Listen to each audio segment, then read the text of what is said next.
तुमची मुलं जर पालेभाज्या खाण्यासाठी खूप नखरे करत असतील ना, तर त्यांना असा खमंग खुसखुशीत पदार्थ बनवून द्या.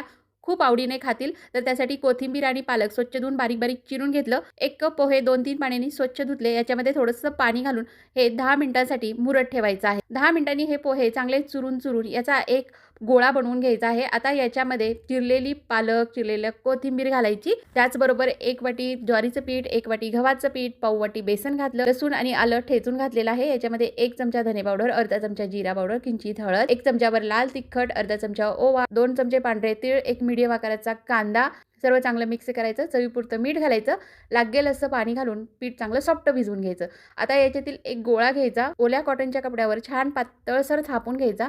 वरून थोडे पांढरे तीळ घालायचे. असे मध्ये-मध्ये होल करून घ्यायचे. तव्यावर घालून तेल लावून दोन्ही बाजूनी छान खरपूस खमंग हे पोह्याचं थालीपीठ भाजून घ्यायचं. अशा प्रकारे आपण मस्त खमंग खुसखुशीत भरपूर भाज्या घालून पोह्यांचं थालीपीठ तयार केलं.